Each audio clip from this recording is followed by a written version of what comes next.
Hello everybody and welcome back to the PA Woods and Forests YouTube channel. I know it's been a while since we've really had a true video and I wanted to show you as to why that was. This is the Sony a6300. I've been waiting for this to come in for some time now and I didn't want to make a new video until we finally had it. Let's get into showing you some of the most breathtaking scenes you've ever seen from the animals of the PA Woods and Forest community. When we think of biomes, the forest definitely comes to mind. This is where the majority of amphibians dwell, and it produces some of the most important features and life events for them: breeding, hibernation, feeding, and shelter. Without the forest, amphibians that are declining now would be extinct and even more threatened within their ranges should the forest be cut down for timber or paved over for parking lots. These are going to be the ambassadors of the forest biome, which is one of the most essential and important aspects for all of life. All of these frogs and toads would not exist without the forest itself. For these white tree frogs, they have such a widespread distribution. They have such a large biome that they live in. If the forest would be cleared out, it would be devastating in so many regions for these animals. Living in tropical as well as temperate habitats, they're one of the most widespread and distributed animals in Australia.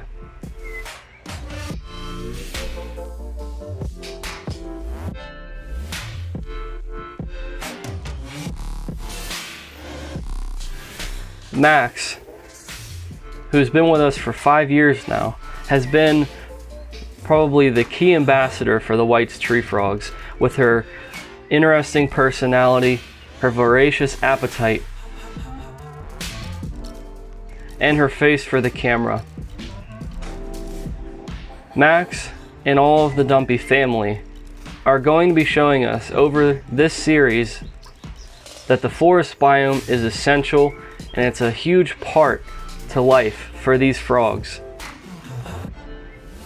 One of the most important aspects of the forest is providing food for frogs, as well as other animals.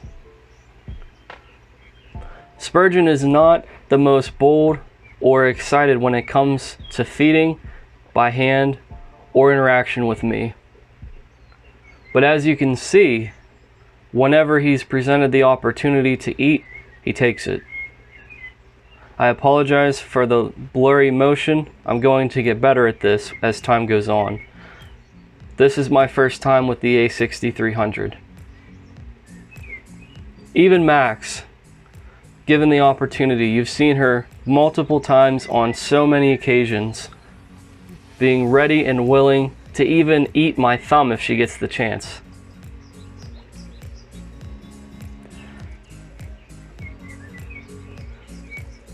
There might not be skeletons that are pirates or signs saying home sweet home. In the forest, the Dumpy family would just be crawling around tree to tree, plant to plant. But let's not forget, before we go too into detail, the third member of the Dumpy family, which is Jeremiah. He would be probably the key aspect to a wild frog because he has not become tame. He still is nervous of me. He does love to croak inside his enclosure, and hopefully we'll show him in the future a little bit more than we have. And here we have Max showcasing what she would actually be doing in a forest. She'd be crawling around on top of these plants, and she'd be just observing the environment, looking for food. She is the true ambassador of the Dumpy family, and we're going to be showcasing her a lot in this upcoming series. With that being said, the forest biome doesn't just begin and end in Australia. We're going to be looking in North America and especially the Northeast. Here we have Wellsboro the golden toad. Wellsboro is a voracious eater. He comes from a place very deep within a forest. Wellsboro, as well as the Dumpy family, are going to be getting an upgrade for their enclosures. We will be sure to include that in the frog forests.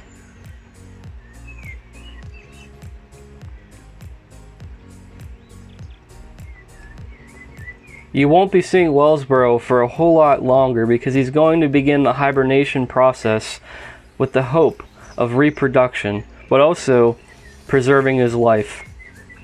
You won't have to worry about this with Max and Spurgeon and Jeremiah because they don't hibernate in their native range, but American toads that are living in the forests in the Northeast are able to survive these harsh winters by hibernation. Being high on top of the forest, like Max and the Dumpy family, toads, however, occupy a different side of the forest floor. As you can see here with Wellsboro eating bluebottle flies and banded crickets, that he needs to have a soil where he can blend in. While American toads can thrive and survive anywhere, they do need the forest for a lot of key components to their life.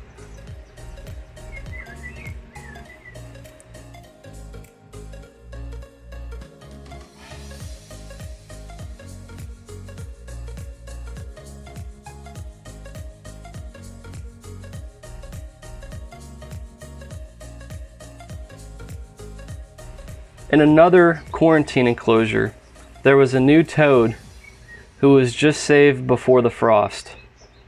She's actually unnamed right now, but at some point, she's going to be joining Wellsboro. She's got a truly unique color, being gray to lightish gray, and she just seems to be so at home in captivity. Had I not stumbled across her, she probably would have died in the frost. With that being said, now this female toad is going to be an ambassador for American toads living inside forests, and all frogs and toads that need the forest to survive.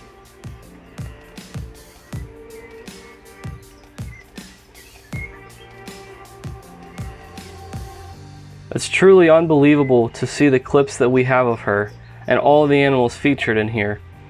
It's going to be one of the most exciting series showcasing some of my favorite animals, and it's also going to be a lot of fun sharing these personal, up-close perspective shots involving them now with you guys.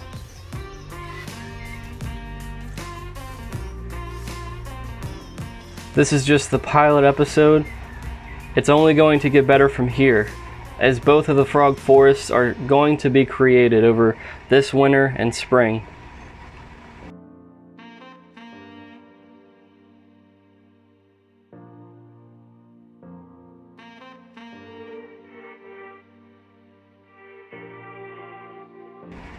As Wellsboro patiently awaits and the Dumpy family thrives inside of their current setup, we'll be bringing you updates of the frog forest soon.